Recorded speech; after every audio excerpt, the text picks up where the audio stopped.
الذين آتيناهم الكتاب يعرفونه كما يعرفون أبناءهم وإن فريقا منهم ليكتمون الحق وهم يعلمون الحق من ربك فلا تكونن من الممترين ولكل وجهة هو موليها فاستبقوا الخيرات أينما تكونوا يأت بكم الله جميعا إن الله على كل شيء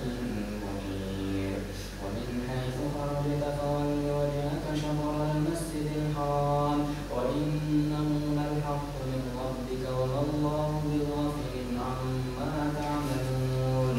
ومن حيث خرجت فول وجهك شطر المسجد الحرام وحيث ما كنتم فولوا وجوهكم شطره لئلا يكون للناس عليكم حجة إلا الذين ظلموا منهم فلا تخشوهم واخشوني ولأتم نعمتي عليكم ولعلكم تهتدون كما أرسلنا فيكم رسولا منكم يتلو عليكم آياتنا ويزكيكم ويعلمكم الكتاب والحكمة ويعلمكم ما لم تكونوا تعلمون فاذكروني أذكركم واشكروا لي ولا تكفرون يا أيها الذين آمنوا استعينوا بالصبر والصلاة إن الله مع الصابرين ولا تكونوا لمن يقتل في سبيل الله أموات بل أحياء ولكن لا تشعرون ولنبلونكم بشيء من الخوف والجوع ونقص من الأموال والأنفس والثمرات وبشر الصابرين الذين إذا أصابتهم مصيبة قالوا إنا لله وإنا إليه راجعون أولئك عليهم صلوات من ربهم ورحمة وأولئك هم المهتدون إن الصفا والمروة من شعائر الله فمن حج البيت أو اعتمر فلا جناح عليه أن يطوف بهما ومن تطوع خيرا فإن الله شاكر عليم إن الذين يكتمون ما أنزلنا من البينات والهدى من بعد ما بيناه للناس في الكتاب أولئك يلعنهم الله ويلعنهم اللاعنون إلا الذين تابوا وأصلحوا وبينوا فأولئك أتوب عليهم وأنا التواب الرحيم إن الذين كفروا وماتوا وهم كفار أولئك عليهم لعنة الله والملائكة والناس أجمعين خالدين فيها لا يخفف عنهم العذاب ولا هم ينظرون وإلهكم إله واحد لا إله إلا هو الرحمن الرحيم إن في خلق السماوات والأرض واختلاف الليل والنهار والفلك التي تجري في البحر بما ينفع الناس وما أنزل الله من السماء من ماء فأحيا به الأرض بعد موتها وبث فيها من كل دابة وتصريف الرياح والسحاب المسخر بين السماء والأرض لآيات لقوم يعقلون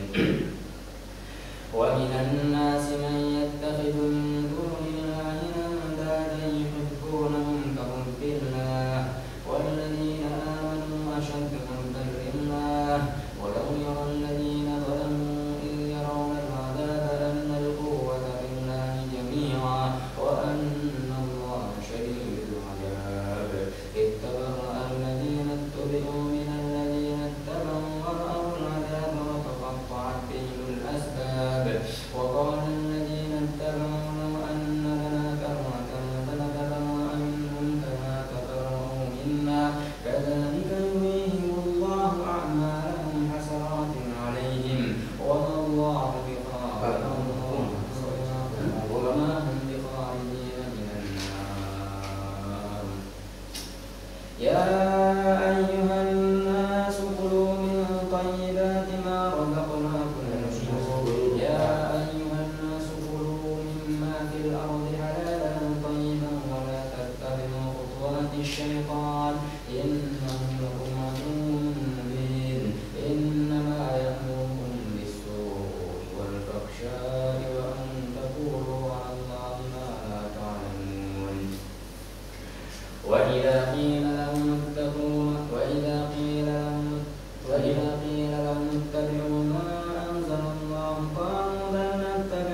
الكتاب ويشترون به ثمنا قليلا أولئك ما يأكلون في بطونهم إلا النار ولا يكلمهم الله يوم القيامة ولا يزكيهم ولهم عذاب أليم أولئك الذين اشتروا الضلالة بالهدى والعذاب بالمغفرة فما أصبرهم على النار ذلك بأن الله نزل الكتاب بالحق وإن الذين اختلفوا في الكتاب لفي شقاق بعيد ليس البر أن تولوا وجوهكم قبل المشرق والمغرب ولكن البر من آمن بالله واليوم الآخر وأقام الصلاة وآتى الزكاة واليوم الآخر والملائكة والكتاب والنبيين وآتى المال على حبه ذوي القربى واليتامى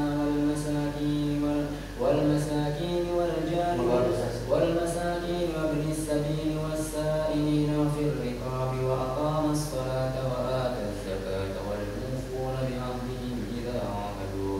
والصابرين في البأساء والضراء وحين البأس أولئك الذين صدقوا وأولئك هم المتقون يا أيها الذين آمنوا كتب عليكم القصاص في القتلى الحر بالحر والعبد بالعبد والأنثى بالأنثى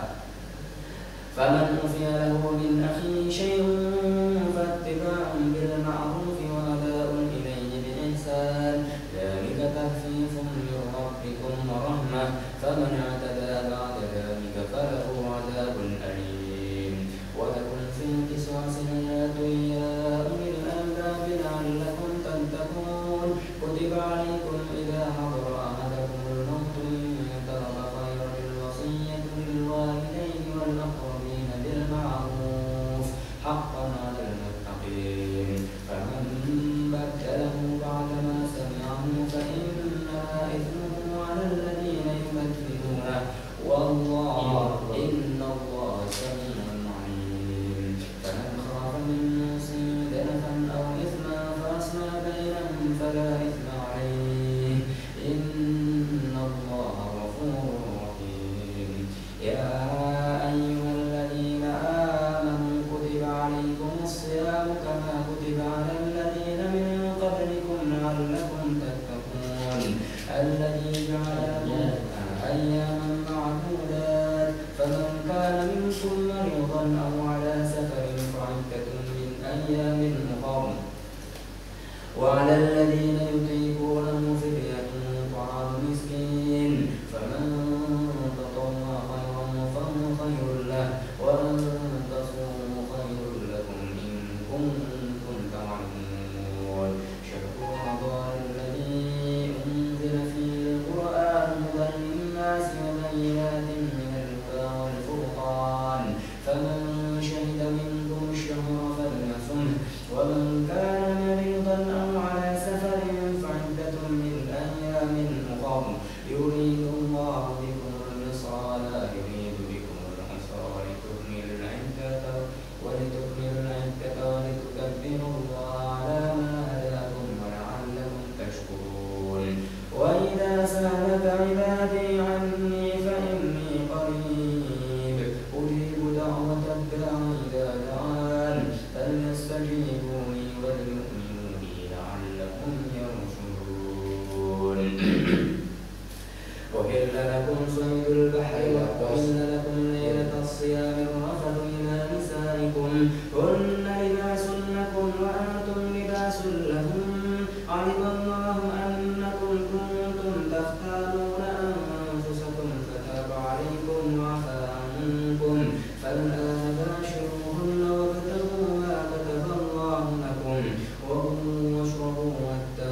لعلهم يتقون. ولا تأكلوا أموالكم بينكم بالباطل وتدلوا بها إلى الحكام لتأكلوا فريقا من أموال الناس بالإثم وأنتم تعلمون. يسألونك عن الأهلة قل هي مواقيت للناس والحج وليس البر بأن تأتوا البيوت من ظهورها ولكن البر من اتقى وأتوا البيوت من أبوابها واتقوا الله لعلكم تفلحون. وقاتلوا في سبيل الله الذين يقاتلونكم ولا تعتدوا إن الله لا يحب المعتدين. واقتلوهم حيث ثقفتموهم وأخرجوهم من حيث أخرجوكم والفتنة أشد من القتل. ولا تقاتلوهم عند المسجد الحرام حتى يقاتلوكم فيه فإن قاتلوكم فاقتلوهم كذلك جزاء الكافرين. فإن انتهوا فإن الله غفور رحيم. وقاتلوهم حتى لا تكون فتنة ويكون الدين لله فمن اضطر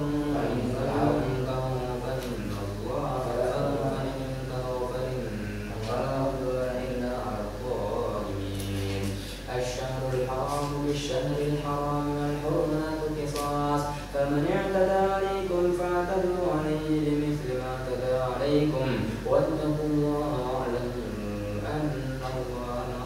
أن الله قدير. وأنفقوا في سبيل الله ولا تلقوا بأيديكم إلى التهلكة وأحسنوا إن الله يحب المحسنين. وأتموا الحج والعمرة لله فإن أحسنتم فما استيسر من الهدي ولا تهلكوا رؤوسكم حتى يبلغ الهدي محله فمن كان منكم مريضا أو به أذى من رأسه ففدية من صيام أو صدقة أو نسك فإذا أمنتم فمن تمتع بالعمرة والحج فما استيسر من الهدي فمن لم يجد فصيام ثلاثة أيام في الحج وسبعة إذا رجعتم تلك 10 كاملة ذلك لمن لم يكن أهله حاضر المسجد الحرام واتقوا الله إن الله شديد العقاب. الحج أشهر معلومات فمن فرض فيهن الحج فلا رفث ولا فسوق ولا جدال في الحج وما تفعلوا من خير يعلمه الله وتزودوا فإن خير الزاد التقوى واتقون يا أولي الألباب. ليس عليكم جناح أن تبتغوا فضلا من ربكم فإذا أفضتم من عرفات فاذكروا الله عند المشعر الحرام واذكروه كما هداكم وإن كنتم من قبله لمن الضالين. ثم أفيضوا من حيث أفاض الناس واستغفروا الله إن الله غفور رحيم. فإذا قضيتم مناسككم فاذكروا الله كذكركم آباءكم أو أشد ذكرا فمن الناس من يقول ربنا آتنا في الدنيا وما له في الآخرة من خلاق ومنهم من يقول ربنا آتنا في الدنيا حسنة وفي الآخرة حسنة وقنا عذاب النار أولئك لهم نصيب مما كسبوا والله سريع الحساب. واذكروا الله في أيام معلومات فمن تعجل في يومين فلا إثم عليه ومن تأخر فلا إثم عليه لمن اتقى واتقوا الله واعلموا أنكم إليه تحشرون. ومن الناس من يعجبك قوله في الحياة الدنيا ويشهد الله على ما في قلبه وهو ألد الخصام وإذا تولى سعى في الأرض ليفسد فيها ويهلك الحرث والنسل والله لا يحب الفساد. وإذا قيل له اتق الله أخذته العزة بالإثم فحسبه جهنم ولبئس المهاد. ومن الناس من يشري نفسه ابتغاء مرضات الله والله رؤوف بالعباد. يا أيها الذين آمنوا ادخلوا في السلم كافة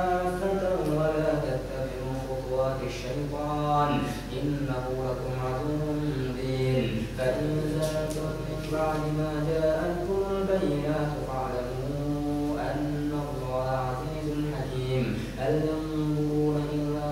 أن يأتيهم الله في ظلل من الغمام والملائكة وقضي الأمر وإلى الله ترجع الأمور. سل بني إسرائيل كم آتيناهم من آية بينة ومن يبدل نعمة الله من بعد ما جاءته فإن الله شديد العقاب. زين للذين كفروا الحياة الدنيا ويسخرون من الذين آمنوا والذين اتقوا فوقهم يوم القيامة والله يرزق من يشاء بغير حساب. كان الناس أمة واحدة فبعث الله النبيين مبشرين ومنذرين وأنزل معهم الكتاب بالحق ليحكم بين الناس فيما اختلفوا فيه وما اختلف فيه إلا الذين أوتوه من بعد ما جاءتهم البينات بغيا بينهم ومن يكفر بآيات الله فإن الله سريع الحساب. أم حسبتم بغيا بينهم فهدى الله الذين آمنوا لما اختلفوا فيه من الحق بإذنه والله يهدي من يشاء إلى صراط مستقيم. أم حسبتم أن تدخلوا الجنة ولما يأتكم مثل الذين خلوا من قبلكم مستهم البأساء والضراء وزلزلوا حتى يقول الرسول والذين آمنوا معه متى نصر الله ألا إن نصر الله قريب. يسألونك ماذا ينفقون قل ما أنفقتم من خير فللوالدين والأقربين واليتامى والمساكين وابن السبيل وما تفعلوا من خير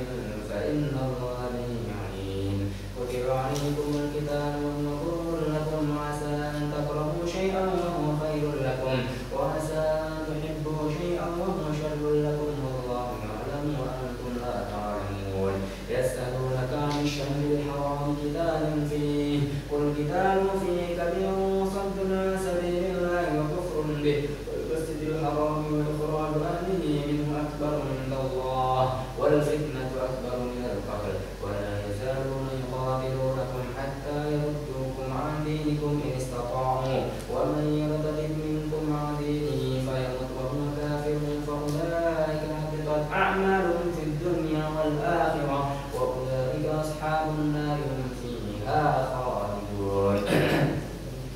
إن الذين آمنوا والذين هاجروا وجاهدوا في سبيل الله أولئك يرجون رحمة الله والله غفور رحيم. يسألونك عن الخمر والميسر قل فيهما إثم كبير ومنافع للناس وإثمهما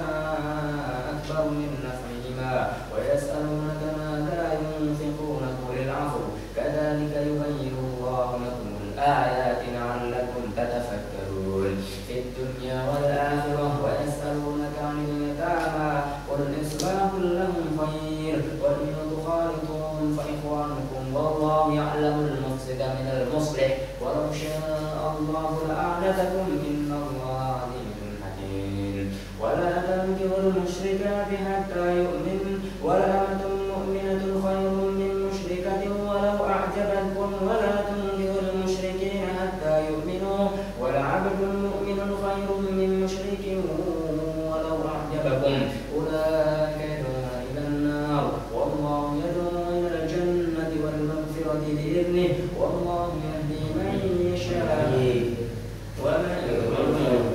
والله يدعو إلى الجنة والمغفرة بإذنه ويبين آياته للناس لعلهم يتذكرون. ويسألونك عن المحيض قل هو أذى فاعتزلوا النساء في المحيض ولا تقربوهن حتى يطهرن فإذا تطهرن فأتوهن من حيث أمركم الله إن الله يحب التوابين ويحب المتطهرين. نساءكم حرث لكم فأتوا حرثكم أنى شئتم وقدموا لأنفسكم واتقوا الله واعلموا أنكم ملاقوه وبشر المؤمنين. ولا تجعلوا الله عرضة لأيمانكم أن تبروا وتتقوا وتصلحوا بين الناس والله سميع عليم.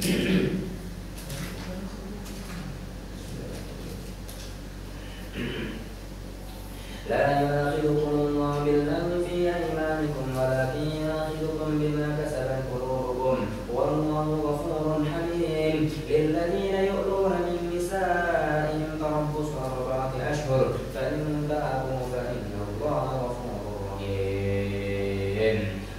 يعزم الطلاق فإن الله سميع عليم والمطلقات يتربصن بأنفسهن ثلاثة قروء ولا يحل لهن أن يكتمن ما خلق الله في أرحامهن إن كن يؤمن بالله واليوم الآخر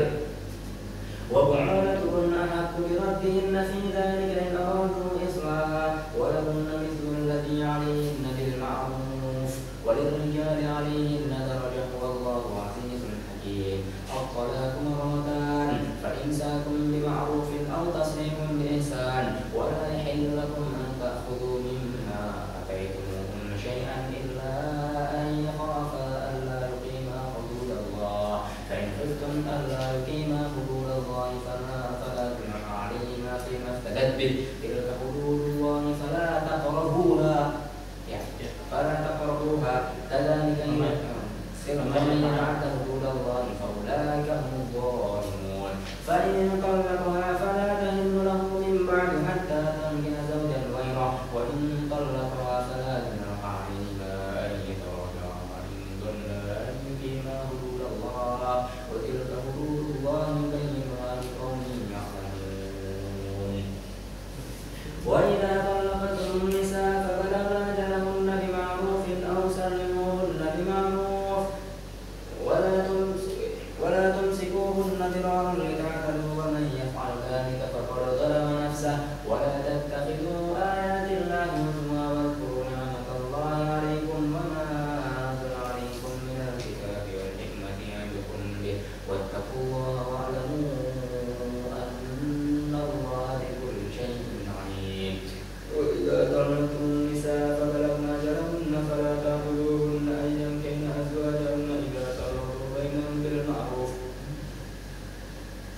ذلك يوعظ به من كان منكم يؤمن بالله واليوم الآخر ذلكم أزكى لكم وأطهر والله يعلم وأنتم لا تعلمون. والوالدات يرضعن أولادهن حولين كاملين لمن أراد أن يتم الرضاعة وعلى المولود له رزقهن وكسوتهن بالمعروف لا تكلف نفس إلا وسعها لا تضار والدة بولدها ولا مولود له بولده وعلى الوالد مثل ذلك فإن أرادا فصالا أو تراض منهما وتشاور فلا جناح عليهما. وإن أردتم أن تسترضعوا أولادكم فلا جناح عليكم إذا سلمتم ما آتيتم بالمعروف واتقوا الله واعلموا أن الله بما تعملون بصير. والذين يتوفون منكم ويذرون أزواجا يتربصن بأنفسهن 4 أشهر وعشرا فإذا بلغن أجلهن فلا جناح عليكم فيما فعلن في أنفسهن بالمعروف والله بما تعملون خبير. ولا جناح عليكم فيما عرضتم به من خطبة النساء أو أكننتم في أنفسكم علم الله أنكم ستذكرونهن ولكن لا تواعدوهن سرا إلا أن تقولوا قولا معروفا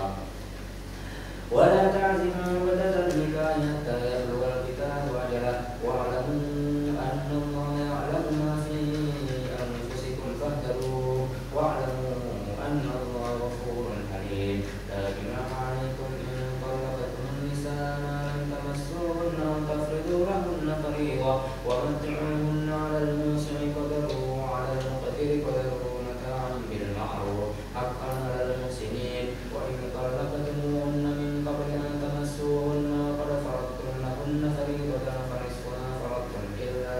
أن يعفون أو يعفو الذي بيده عقدة النكاح وأن تعفوا أقرب للتقوى ولا تنسوا الفضل بينكم والله إن الله بما تعملون بصير.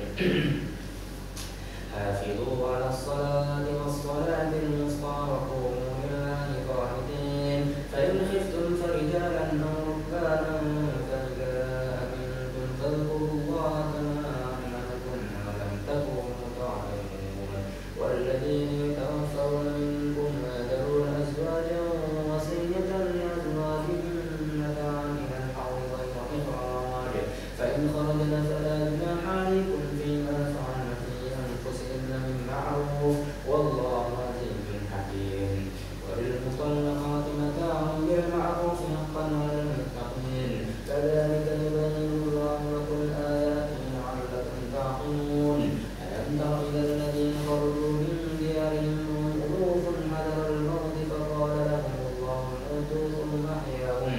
إن الله لذو فضل على الناس ولكن أكثر الناس لا يشكرون وقاتلوا في سبيل الله واعلموا أن الله سميع عليم من ذا الذي يقرض الله قرضا حسنا فيضاعفه له أضعافا كثيرة والله يقبض ويبسط وإليه ترجعون.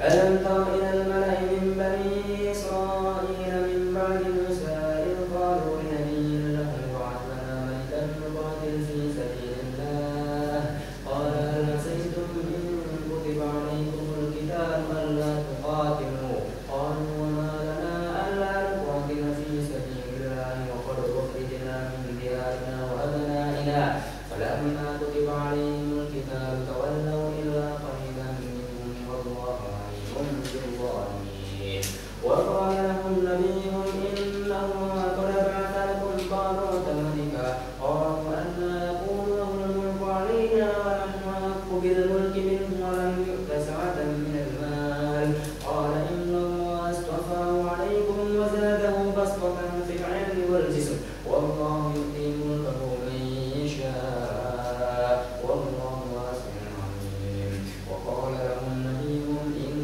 آية ملكه أن يأتيكم التابوت فيه سكينة من ربكم وبقية مما ترك آل موسى وآل هارون تحمله الملائكة إن في ذلك لآية لكم إن كنتم مؤمنين. فلما فصل طالوت بالجنود قال إن الله مبتليكم بنار فمن شرب منه فليس مني ومن لم يطعمه فإنه مني إلا من اغترف غرفة بيده فشربوا منه إلا قليلا منهم فلما جاوزوا والذين آمنوا معه قالوا لا طاقة لنا اليوم بجالوت وجنوده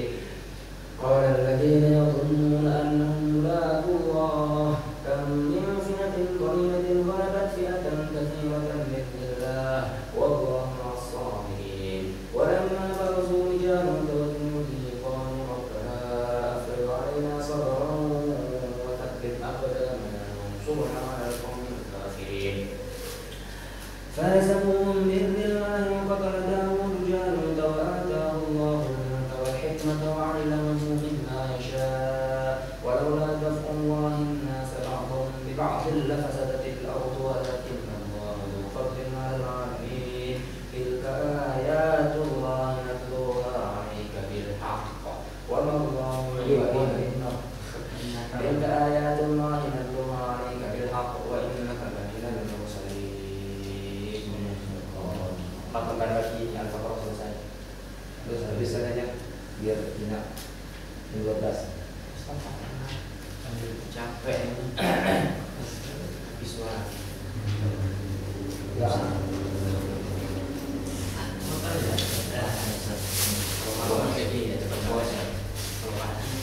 Bismillahirrahmanirrahim. Tilka rusul faddalna ba'dhum 'ala ba'dhin minhum man kallama Allah wa rafa'a ba'dhum darajat ba'dhum darajat wa atayna 'Isa ibn Maryam al-bayyinati wa ayyadnahu bi ruhil qudus walau syaa Allahu ma qatala alladhina min ba'dihim min ba'di ma ja'atuhumul bayyinat walakin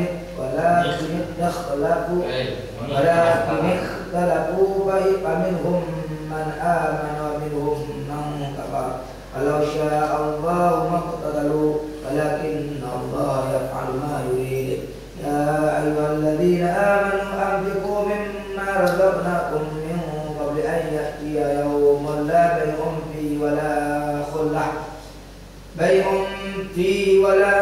khullatun wala shafa'ah wal kafiruna humudh dhalimun. Allahu la ilaha illa huwa al-hayyul qayyum. Allahu la ilaha illa huwa al-hayyul qayyum. La ta'khudhuhu sinatun wa la nawm. Lahu ma fis samawati wa ma fil ardh. Man الذي يشفع عنده إلا بإذنه يعلم ما بين أيديهم وما خلفهم ولا يحيطون بشيء من علمه إلا بما شاء وسع كرسيه السماوات والأرض ولا يؤوده حفظهما وهو العلي العظيم. لا إكراه في الدين قد تبين الرشد من الغي فمن يكفر بالطاغوت ويؤمن بالله فقد استمسك بالعروة الوثقى لا انفصام لها والله سميع عليم. الله ولي الذين آمنوا يخرجهم من الظلمات إلى النور والذين كفروا أولياؤهم الطاغوت يخرجونهم من النور إلى الظلمات أولئك أصحاب النار هم فيها خالدون.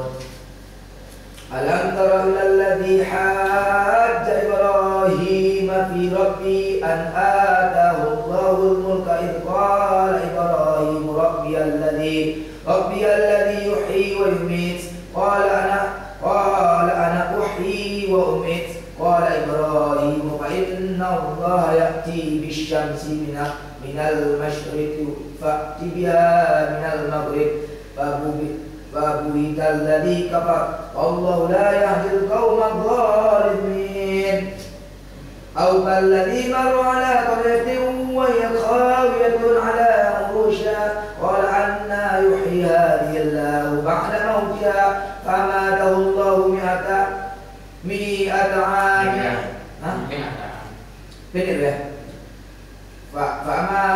فأماته الله 100 عام ثم بعثه قال كم لبثت قال لبثت يوما أو بعض يوم قال بل لبثت 100 عام فانظر إلى طعامك وشرابك لم يتسنح فانظر إلى حمارك ولنجعلك آية للناس وانظر إلى العظام كيف